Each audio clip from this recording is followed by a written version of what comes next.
여러분은 예수 믿는 성도로서 가장 보람 있는 순간이 언제였다고 생각하십니까? 이 땅에서 여러분의 삶을 요약한다면 어떤 삶으로 기억되기를 원하십니까? 누가복음 19장 10절에서 주님은 이 땅을 살아가는 자신의 삶을 이렇게 요약하고 있습니다. 인자가 온 것은 잃어버린 자를 찾아 구원하려 함이니라. 예수님의 삶은 이 초점을 중심으로 모든 것이 집중되어 있습니다. 복음서에 나타난 예수님의 삶의 모습을 관찰해 보면 모두 다 잃어버린 영혼, 이런 자를 찾아 구원하기 위한 그러한 사역과 모든 것이 집중되어 있는 것을 알 수가 있습니다. 유대인들이 가기를 꺼려하는 사마리아 땅을 부득불 통과를 하려고 했던 것도 바로 잃어버린 한 영혼인 사마리아 여인을 만나서 구원하려고 했던 것입니다.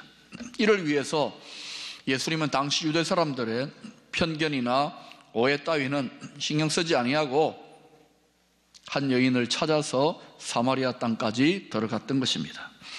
이 여인과의 대화 중에 여인이 예수님께 묻습니다. 예배할 곳이 어디입니까?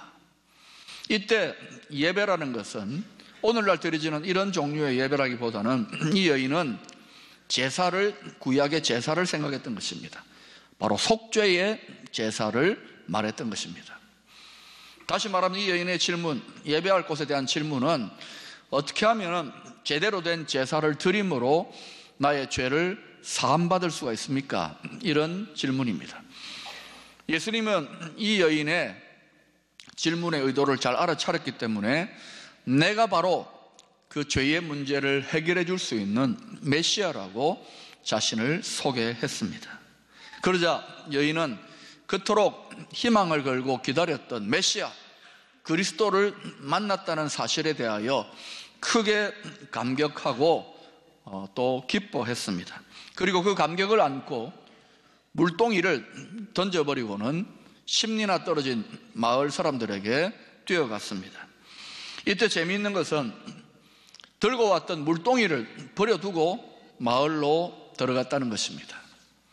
지금 이 여인에게 더 이상 물동이가 중요하지 않게 되었다는 것이죠. 더 중요한 것을 위하여, 더 중요한 일을 위하여 덜 중요한 것을 버리는 모습이라고 할 수 있을 것입니다.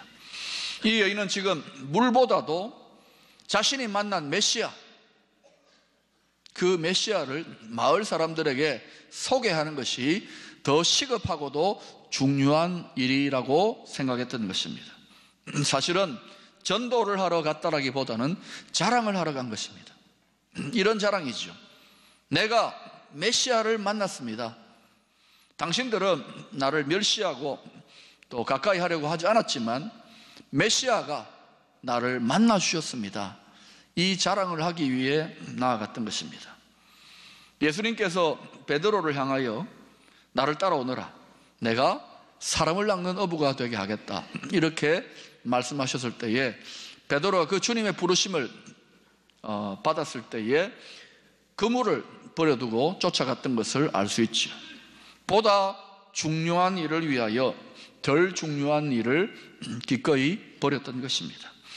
사도 바울이 이방인의 사도로 부름을 받았을 때에 그는 바리새인이요, 히브리인 중에 히브리인이요, 로마 시민권을 가진 그러한 신분적인 특권을 아낌없이 버릴 수가 있었습니다. 우리가 버린다는 것, 포기한다는 것이 실상은 쉬운 일이 아니지 않습니까? 그러나 더 귀중한 것, 가장 소중한 것을 발견한 사람에게는 그것이 가능한 일입니다. 마태복음 13장 44절에 밭의 감추인 보화라는 천국 비유가 나오지요. 여러분이 읽어보십시오. 시작. 천국은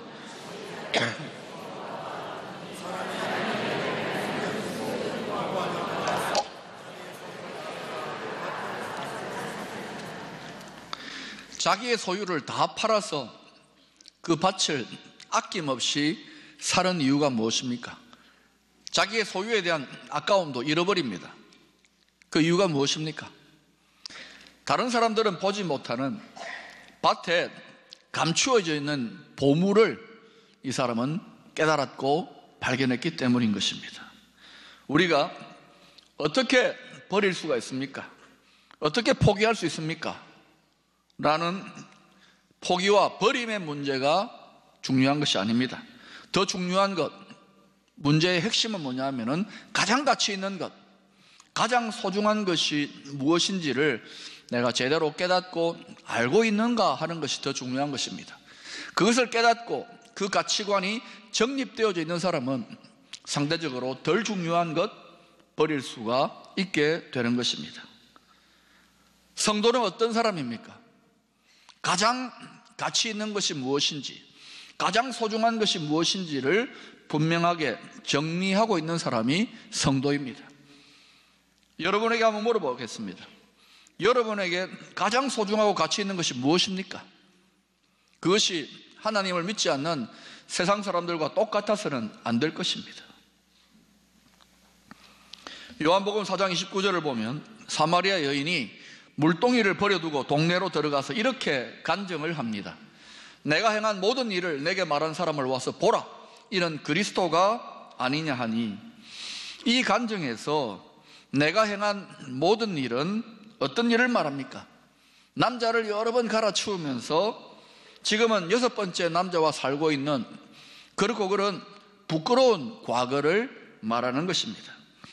사실 그녀는 이런 과거 때문에 사람들로부터 손가락질을 당하고 멸시와 천대를 받았던 여인입니다. 그러니 마을 사람들을 만난다는 것 귀찮은 일이고 피곤한 일이었을 것입니다. 그래서 아무도 오지 않는 한낮에 물을 길으러 왔던 것입니다. 그런데 이제는 자신의 감추고 싶고 숨겨버리고 싶은 그 부끄러운 과거를 스스로 드러내어서 간증을 하고 있는 것입니다. 내가 어떻게 살아왔는지를 다 꿰뚫고 알아차린 메시아를 내가 만났다는 것입니다. 메시아를 만났다는 사실에 대한 기쁨과 감격을 드러내기 위해서 자신의 부끄러운 과거조차도 드러낼 수 있게 된 것입니다.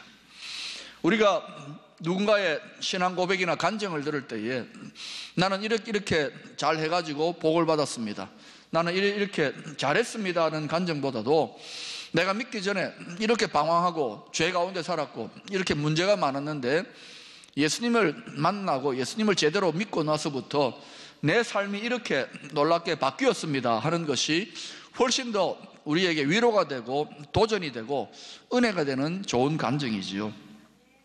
이 여인은 지금 자신의 삶이 이랬는데 예수를 만나고 나서 내가 변화되었습니다, 이 간증을 통하여 와서 당신들도 메시아를 보라고 초청하고 있습니다. 요한복음에서만 와서 보라고 하는 초청이 3번 나옵니다. 요한복음 1장 39절에서 세례 요한의 제자들이 예수님을 따르기로 하니까 주님께서 그들을 보고 와서 보라고 초청을 하십니다. 또 빌립이 나다나엘에게 메시아를 만났다고 소개를 하니까 나다나엘이 나사렛에서 무슨 선한 것이 날 수 있겠느냐고 무시했습니다. 그러자 길게 대답하지 아니하고 일단 와서 보라라고, 와 보라라고 초청합니다. 그리고 오늘 본문에서 사마리아 여인이 마을 사람들에게 자신이 만난 메시아를 와서 보라고 초청하고 있습니다. 와 보라. 실상 기독교 신앙은 와서 봄으로 체험하는 신앙입니다. 복잡하게 어려운 말로 전도한다는 전도에 대한 편견이나 또 상식을 벗어버리십시오. 복음 전도의 시작은 뭐냐? 와보라.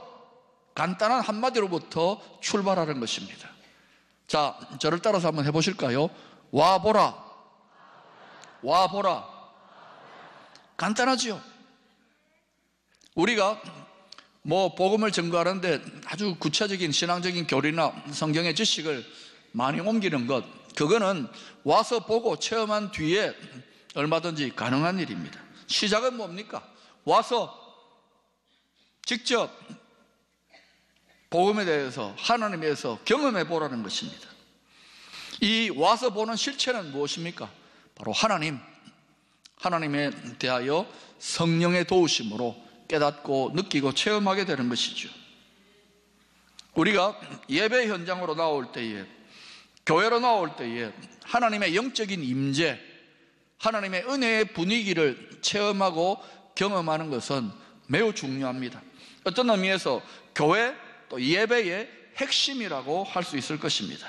그래서 우리가 성령 충만한 하나님의 영광의 임재, 하나님의 은혜가 충만한 예배 드리기를 위하여서 목회자들은 말할 것도 없고 온 교회 성도들이 다 함께 힘을 합쳐야 되는 줄로 믿습니다. 요즘 우리가 매일 성경 민수기 말씀을 묵상하고 있는데, 백성들이 이스라엘 12지파가 광야를 그냥 아무렇게나 행군한 것이 아니라 그 한가운데는 바로 하나님의 영광과 임재가 나타나는 성막을 에워싸고 마치 그 성막을 지키고 보호하는 것처럼 군대의 진영을 갖추어서 이동했던 것을 알 수 있습니다. 거기에 모든 12지파의 남자들이 다 참여하고 동원했다는 것을 알 수 있죠. 여기에서 우리가 교훈을 받게 되는 것입니다. 여러분, 예배에 하나님의 영광과 하나님의 은혜의 임재가 나타나는 것, 나타나도 되고 안 나타나도 되고 이게 아닙니다. 우리는 이 죄 많은 죄의 파도가 넘실대는 세상 속에서 이것을 지키기 위하여 거룩한 군대로 우리 모두가 부름받은 줄로 믿습니다.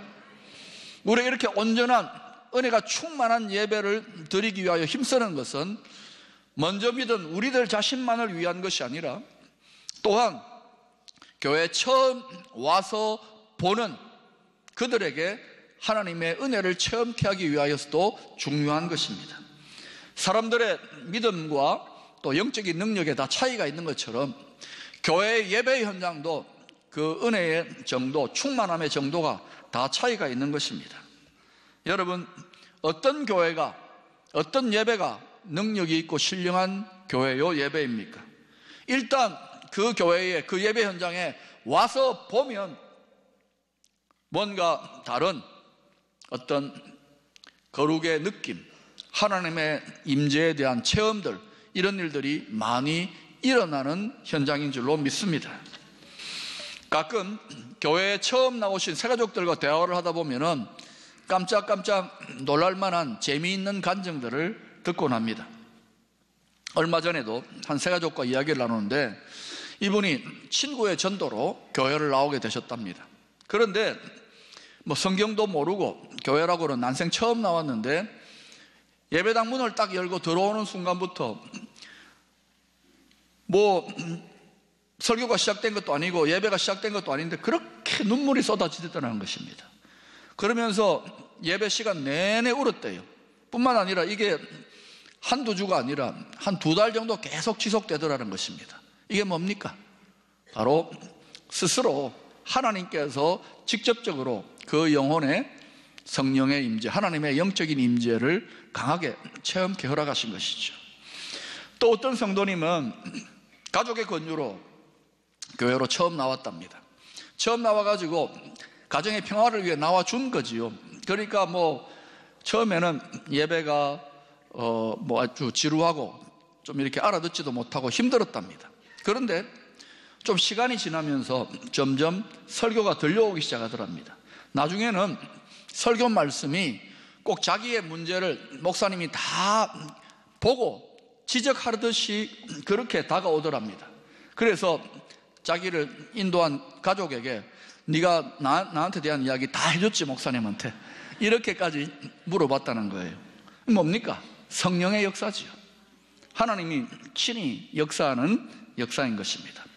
사도행전 2장 42절 이하에 보면 초대 예루살렘 교회 공동체의 모습이 소개되고 있습니다. 분명히 그 모습은 당시에 형식적이고 또 종교적인 생명력 없는 유대교 공동체의 모습과는 완전히 달랐습니다. 하나님의 강력한 임재, 생생한 하나님의 통치가 나타났습니다. 그로 말미암아 성도들은 성령이 충만하여 기쁨으로 예배를 드렸습니다. 또 은혜를 받아서 서로의 필요를 나누어 주었고 많은 기사와 표적들이 나타나기도 했습니다. 그래서 사람들이 교회를 바라볼 때에 어떤 두려움 그리고 어떤 신비감을 가지고 바라보았던 것입니다. 그 결과로 구원받는 사람의 수가 날마다 늘어났다고 합니다. 이때 과연 어떤 일이 일어났을까요? 교회 공동체, 예배 공동체 가운데에 하나님의 강력한 영적인 임재가 나타나니까 그것을 통하여 하나님을 체험하고 은혜 받은 성도들이 나아가서 자신 있게 외치는 거예요. 와보라. 일단 와서 보세요. 거기에 뭔가가 있다고. 이렇게 외쳐서 한 명, 두 명 그 교회 예배 현장으로 나와왔을 때에 그들 또한 그곳에 현존하시는 하나님의 영적인 임재를 체험하고 하나님의 은혜를 받는 일이 자꾸 생겨나는 거예요. 그래서 날마다 믿는 자의 수가 늘어났다고 합니다. 여러분, 오늘날 교회 공동체 가운데에 이런 일들이 일어나야 될 줄로 믿습니다. 우리 안에도 어떤 자신감, 거룩한 기대감이 있어야 하겠습니다. 그래서 먼저 하나님의 임재와 하나님의 은혜를 체험하고 교회 바깥의 사람들에게 와 보라 자신 있게 외칠 수 있는 우리 모두가 될 수 있기를 축원합니다. 그런 교회, 그런 예배 현장이 될 수 있도록 모두가 믿음의 각자의 몫의 싸움을 감당해야 될 줄로 믿습니다. 여기서 생각해 보고 싶은 것이 하나 있습니다. 이 여인의 마음의 상태입니다. 불과 얼마 전까지만 하더라도 자신의 부끄러운 과거 때문에 죄책감과 수치심에 시달렸던 여인입니다. 그런데 메시아를 만나고 예수님을 만나고 나서 완전히 달라집니다.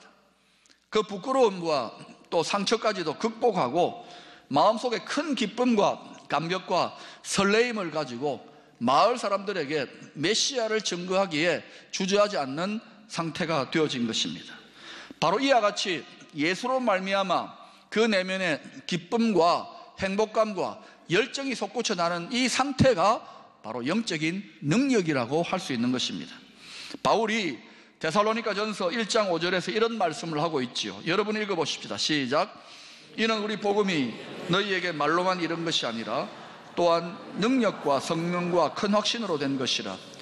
우리가 너희 가운데서 너희를 위하여 어떤 사람이 된 것을 너희가 아는 바와 같으니라. 바울이 그냥 말로 복음을 전한 것이 아니라 능력과 성령과 큰 확신. 또 바울은 고린도전서 2장 4절에서도 이렇게 증거하고 있습니다. 내 말과 내 전도함이 설득력 있는 지혜의 말로 하지 아니하고 다만 성령의 나타나심과 능력으로 하여. 바울은 분명히 복음을 증거할 때에 말보다도 더 중요한 속사람의 충만함, 그 영적인 능력이 중요하다는 것을 알았던 것입니다. 그래서 바울은 말씀을 증거하기 전에 자신의 심령에 먼저 복음의 감격, 하나님의 은혜의 충만함에 사로잡혀서 증거하기를 힘썼다는 것을 알 수 있습니다. 그래서 그의 복음 증거가 힘이 있었던 것입니다. 그 능력은 다름 아닌 복음 전하는 자의 심령에서 활활 타오르는 영적인 열정과 큰 기쁨이라고 할 수 있을 것입니다. 사랑하는 여러분, 하나님 앞에서 저와 여러분의 영적인 상태를 정직하게 한번 진단해 보십시다. 아마 신앙생활 오래 하신 분들은 한두 번쯤은 주님을 만난 체험, 그 은혜의 경험에 감격해서 열정적으로 기쁨으로 복음을 증거해 보았던 경험들이 다 있을 것입니다. 그러나 믿음의 여정에서 시험에 빠지기도 하고 또 계속 반복되는 신앙생활에 매너리즘에 빠져서 나태와 안일함에 주저앉기도 하고 또는 이런저런 인생의 여러 가지 환난 풍파, 어려운 문제들에 시달리다가 처음 열정과 사랑을 잃어버린 경우도 있을 것입니다. 여러분의 상태는 어떻습니까? 교회 역사에 복음의 큰 흔적을 남겼던 위대한 복음 전도자들은 하루 이틀, 1, 2년 복음의 열정으로 타올랐던 것이 아니라 한평생 주님을 향한 열정과 사랑에 사로잡혀 복음 전했다는 것을 알 수 있습니다. 그래서 그들의 증거가 힘이 있었던 거예요. 사랑하는 여러분, 지금 사마리아 여인 예수를 만남으로 이 첫 만남, 첫사랑의 구원의 감격에 벅차서 마을로 뛰어가고 있는 이 여인의 모습을 한번 보십시다. 우리도 이랬던 때가 다 있을 것입니다. 이것 우리의 심령에서 다시금 회복되어야 될 줄로 믿습니다.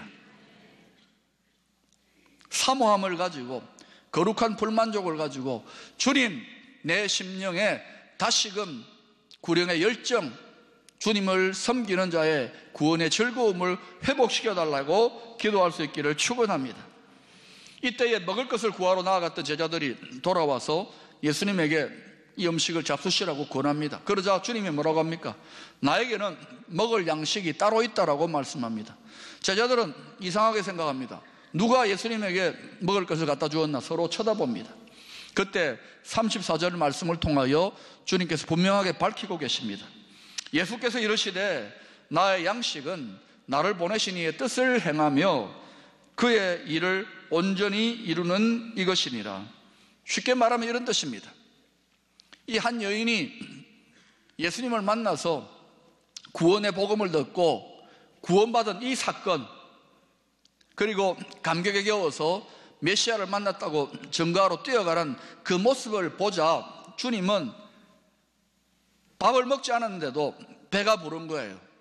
그리고 피곤한 것도 잊어버릴 정도로 그렇게 기쁨으로 새롭게 회복이 되어지는 모습인 것입니다. 마치 이런 것입니다. 아이들이 배가 고파가지고 옹기종기 모여들 때에 어머니가 정성껏 음식을 준비해서 아이들 앞에 내놓습니다. 그럼 아이들이 밥상머리에 앉아가지고 맛있게 그 음식을 입에 넣는 모습을 보면서 어머니는 그런 생각을 합니다. 내 새끼들이 밥 먹는 거 보니까 내가 먹지 않아도 배가 부르다. 너무너무 기쁘다. 바로 이 어머니와 같은 이런 기쁨이 주님의 심령 속에 넘쳐났던 것입니다. 한 영혼이 돌아와 구원받는 천국의 기쁨, 이것으로 말미암아 주님은 배고픔과 피곤함도 다 잊어버리게 된 것입니다. 사마리아 여인의 말을 듣고 동네 사람들이 십리길을 마다하지 않고 예수님께로 몰려 들어왔습니다. 그 모습을 보시고 주님께서 35절에서 제자들에게 이렇게 말씀하십니다. 나는 너희에게 이르노니 너희 눈을 들어 밭을 보라. 희어져 추수하게 되었도다. 이 말씀에서 때와 상황을 바라보시는 예수님의 영적인 안목을 발견할 수 있습니다. 객관적으로는 4개월이 지나야 추수할 때입니다. 그런데도 준비된 마음으로 몰려들은 그 사마리아 사람들을 보고 마치 무르익은 곡식처럼 저들의 영혼에 추수할 때가 이르렀다고 말씀하고 있는 것입니다. 가끔 연세가 드셔서 교회에 출석하기 시작한 그런 성도님들과 대화를 나누면은 이런 원망 아닌 원망을 제가 들을 때가 있습니다. 목사님, 제 주변에 그동안 그토록 많은 성도님들이 있었는데 누구 하나 저한테 끈질기게 교회 나가자고 그렇게 권유하는 분들이 없었습니다. 이제 이렇게 나이 들어서 권유를 받고 교회를 나왔는데 참 후회되는 것은 좀 일찍 교회 나와서 예수 믿었으면 하는 아쉬움이 있습니다. 이렇게 이야기하는 거예요. 이런 분은 어떻습니까? 그 영적인 상태가 이미 영적으로 준비된 분, 마치 무르익은 곡식처럼 추수할 수 있는 분입니다. 누군가가 이렇게 준비된 영혼을 일찍 만났으면 그보다 훨씬 더 일찍 교회로 나왔을지도 모릅니다. 그런데 여러분, 오늘날 복음 전하기가 힘들다 그러지만은 분명히 주님 주시는 관점, 주님의 영적인 안목으로 살펴보면 이와 같이 잘 무르익은 곡식처럼 준비된 영혼들이 있는 줄로 믿습니다. 그 영혼들을 찾고 발견할 수 있는 영안을 주시기를 축원합니다. 그렇게 보려고 하는 자들에게 분명히 보일 줄로 믿습니다. 한 사람에게 우리가 깨어서 복음을 전하면 그 한 사람이 가만히 있지 아니하고 그 구원의 감격을 갖고 또 많은 사람들에게 변화의 통로, 구원의 통로가 된다는 사실을 알아야 합니다. 다메섹으로 예수 믿는 자들을 핍박하러 나아갔던 바울이 부활의 예수 그리스도를 만나고 난 다음에 어떤 일이 납니까? 그 한 사람이 변화되어서 이방인 전체에게 복음 전하는 축복의 통로로 바울 한 사람이 쓰임받게 되었죠. 빌립 집사가 에티오피아 왕의 국고를 맡은 네시 간다게를 만나서 그에게 복음을 전거했을 때에 이 네시 간다게가 이디오피아 땅 그리고 아프리카 땅에 복음을 증거하는 한 사람이 될 수 있었습니다. 바울과 실라가 마게도냐 지경으로 나아갔을 때에 루디아에게 복음을 전함으로 이 루디아가 마게도냐 진영에 복음 전하는 그 한 사람이 될 수 있습니다. 다 예수를 먼저 만난 그 한 사람을 통해서 많은 사람들에게 변화가 일어난 예들입니다. 한 사람의 힘이라고 하는 영화가 있습니다. 이 영화의 마지막 장면에 이런 자막 글이 나옵니다. 변화는 여러 사람의 힘으로부터 오는 것이다. 그러나 여러 사람을 변화시키는 것은 바로 한 사람의 힘이다. 여러분, 크고 많은 변화를 시도하려고 하기 전에 우리가 다른 누군가에게 변화를 일으킬 수 있는 오늘 이 사마리아 여인 같은 그 한 사람 될 수 있기를 사모합시다. 혹여 믿음의 여정에서 좀 낙심되고 지치고 침체했던 그런 심령이 있다면 다시금 간절히 사모함으로 주님을 찾고 의지함으로 말미암아 새로운 영적인 체험, 영적인 각성으로 말미암아 구원의 열정, 구원의 즐거움이 넘쳐나서 와 보라 그렇게 외칠 수 있는 저와 우리 모두가 될 수 있기를 축원합니다.